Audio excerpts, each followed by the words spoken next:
Hi, I'm Rachel Fear King. Welcome to my channel. This week I'm going to do something a little different. I'm going to do, I would call it a book review. I've chosen basically 9 of my favourite books that are fashion related. They're non-fiction, they're not how to sew books, but they're all fashion related. And they're books that I've read all of them, and they're books that I love, all for very different reasons. Let's begin. So my first book is The Dress Diary of Mrs Anne Sykes, Secrets from a Victorian Woman's Wardrobe by Kate Strasdin, and it's an absolutely charming book.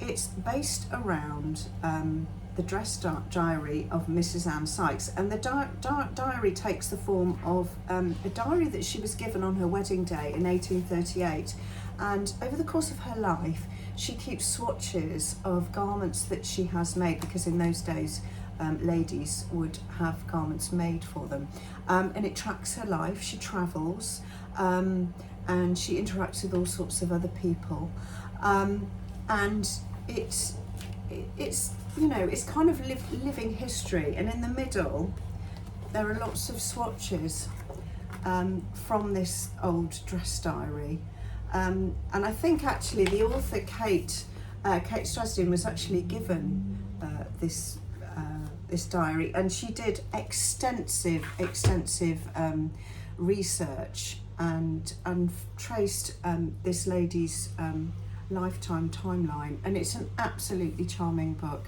I nearly swallowed it whole. I couldn't stop reading it. I found it absolutely fascinating. So if you're interested in the history of costume and dress and textiles, you will absolutely love it. And in the centre, as I've just shown you, you've got these beautiful swatches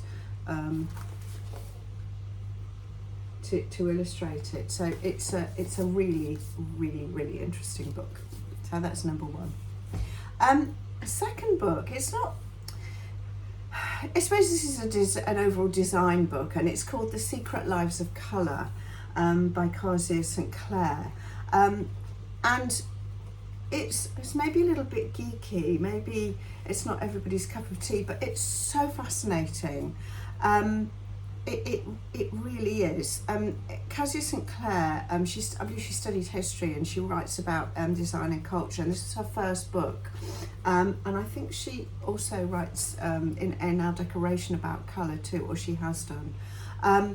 And it talks about the history of colour, the meanings of colour, how colours were actually made. And I'm just going to talk about mauve, because mauve is particularly interesting.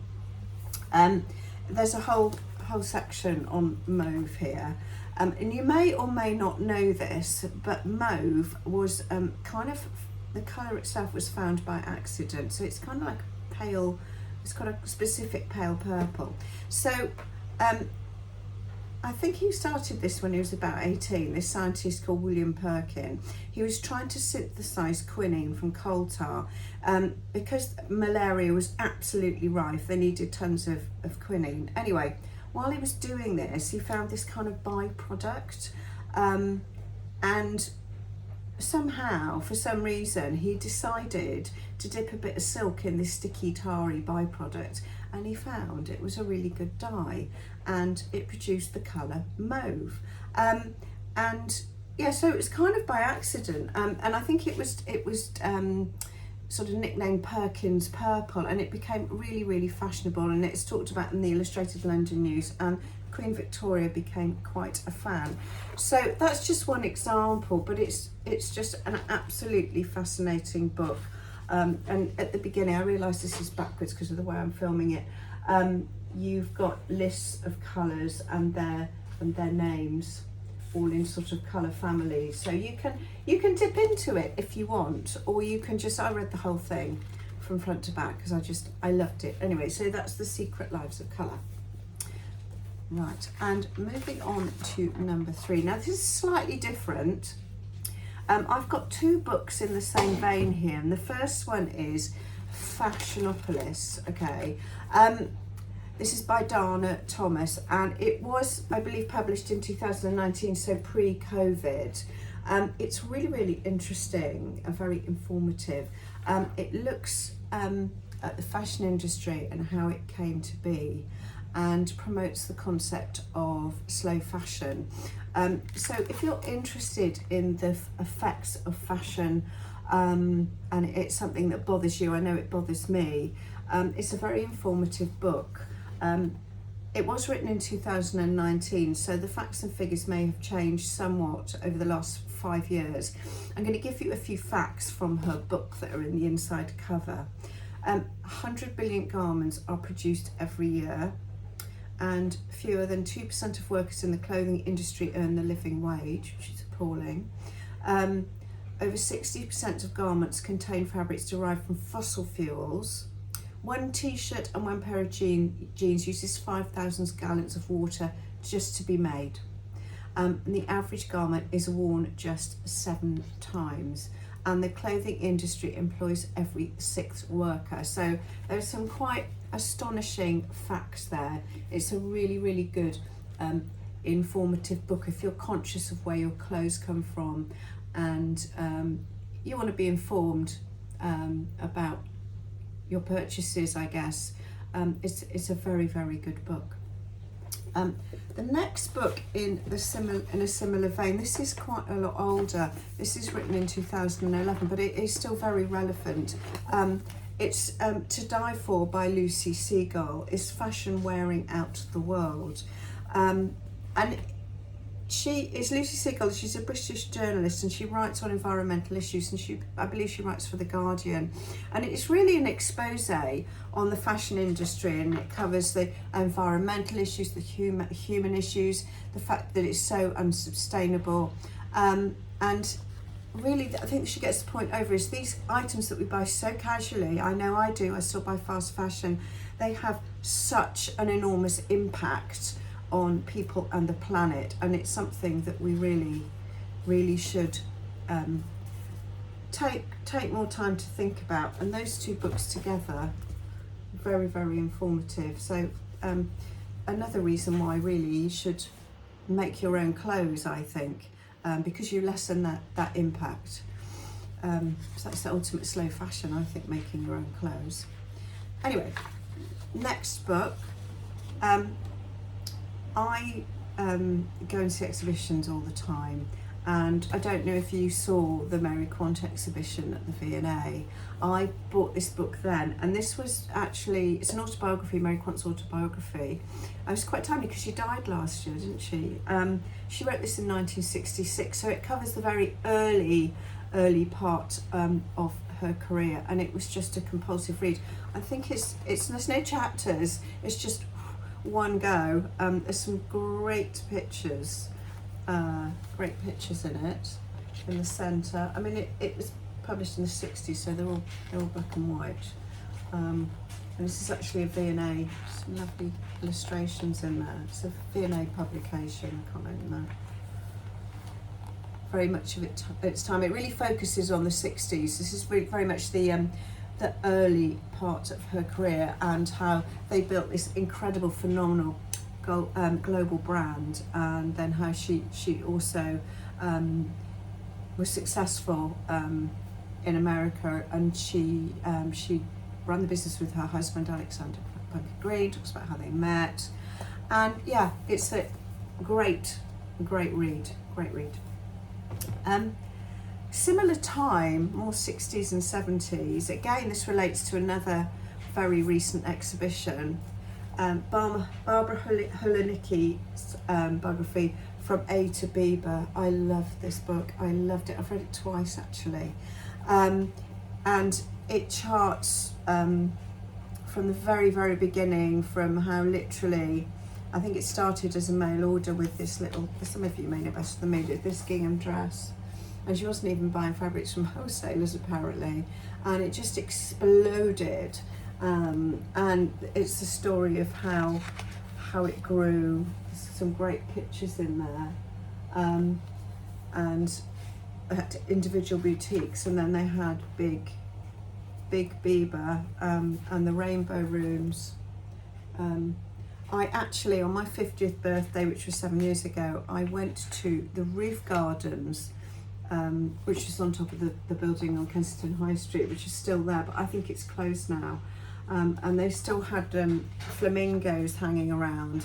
So that's the closest that I would ever have got to, because I was too young. But a great read. And if you haven't, I believe the Biba exhibition is still on. And I've actually got another video about the Biba exhibition that I've done, which you can see. It's on my front of my YouTube front. You can find it there. So if you want to know more about Biba, you can watch my video. But this book is amazing. Okay, so now this is one of the big guns coming out here. Again, this relates to a really recent exhibition. This is Justine Picardie's Coco Chanel, The Legend and the Life, which I kind of think it's like the ultimate book on Coco Chanel. This is, I believe, the second edition, which she added to which coincided with the V&A exhibition, which came out quite recently, which is over now. I actually was lucky enough to go to an evening in conversation with Justine Picardie at the V&A, and she talked about Coco Chanel because she's written this book, she's done absolutely tons of research. She has been to Overseen, where Chanel was in a nunnery, an orphanage, from a very young child. She got left there by her father, and she Justine Picardie met some of Chanel's descendants, and I can't remember the exact relationship. Anyway, this descendant had a room in her house with a wardrobe with some of Mademoiselle Chanel's clothes, and she let Justine Picardie, in fact she insisted that she tried on one of her jackets, and she said that when she took, there was a little cotton handkerchief similar to that cotton handkerchief in the pocket. When she took it out, and this was Coco Chanel's original jacket, it smelt of Chanel No. 5. It's just amazing. And she also was lucky enough to visit the apartments in the Rue Cambon. I think she was allowed to spend some time there and write. Justine Picardie is just a fantastic writer, and she's also written a book recently about Catherine Dior, Christiane Dior's sister, who was in the resistance. But this, I just think, is the book on Coco Chanel, and I've got loads. I've read the original one, I've read this one, so I've kind of read it twice. It's got great pictures and illustrations in it, and at the end there's this fantastic illustration you may have seen, and it's by Karl Lagerfeld, and then it's an imaginary dialogue between Chanel and Karl Lagerfeld, and Coco Chanel to Karl Lagerfeld says, "So what is your next crime under my name?" which I think is fantastic. Really funny. Anyway, so yes, a great book. My next book, number 8, I've had this ages, but it's Liberty related, so I thought I'd squeeze it in. I don't know you remember Ed Burstall. He was for about 8 years a managing director at Liberty, and there were a series of programmes about Liberty. If you're a Liberty fan, you probably saw them, and he featured in some of them, so quite a personality. And this book tracks his early career. He's American, in New York. He actually went through rehab. He worked for some really massive, high-profile, top-end US retailers. And he actually started off working as a spritzer in Macy's, which I think is one of those people who sprays you with perfume. So from humble beginnings all right to the top. It's a brilliant read. It really is. So that's my offering number 8. All these books are still available. I shall put links to them down below in the description. My final book, this is quite serious actually. I always find it difficult to find words to describe this subject matter. This is The Dressmakers of Auschwitz. It's not fiction, it's It's a true story about a group of Jewish ladies who worked in a tailoring atelier at Auschwitz concentration camp during the Second World War. And they made exclusive garments for the top Nazi wives, as I understand it. And they did this because they did it in order to save their own lives. This book was written by Lucy Adlington. It was published in 2021. And she did extensive research, and she actually managed to interview some of the last remaining seamstresses. It's a very moving book. It's an incredible story. Like I say, I can never find the words to describe it, and it's special to me because I bought this at an exhibition at the Museum of London about the Jewish rag trade, and I went there last November with my dear friend Laura. Laura's Jewish, and unfortunately she died a few weeks ago. So I bought this when I went to see an exhibition with her, so I kind of associate it with her. Yeah, so I kind of wanted to dedicate this video to her memory. But this is an absolutely incredible read. And I think it's a very little known story. I've read quite a lot of books about the Second World War. I had no idea, and I only found it because I went to this particular exhibition. So those are my 9 reads. I hope you enjoyed that. I know it's a bit off-piste for me because I normally do pattern reviews, but I thought my regular viewers might be interested in these books because I'm interested in them myself, and I'm interested in style and fashion and making clothes, as I think a lot of my subscribers are. So I hope you found that interesting this week. I will be back next week with, I'm not quite sure what, and just to come back to the fact that it's a sewing channel, I have got these trousers on, and I don't know if you've ever seen me wearing them, and I made them ages ago out of from Walthamstow Market. They're just really sort of wide leg trousers, and put some side pockets in them. So yeah, those are so, I know it's hopeless on YouTube because of the landscape format, and I just need to my leg. Anyway, you get the idea. So I hope you found that interesting. If you've read any of those books, please do chip in and comment.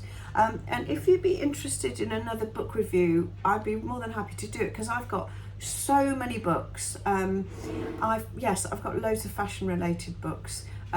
Some how to sew, and some big tomes on Gucci, and I've got the Biba exhibition books and some more books on Chanel, on Tom Ford, and I'd love to talk about them, only if you're interested. So put it down below. Please like, subscribe and comment, and I look forward to seeing you next week.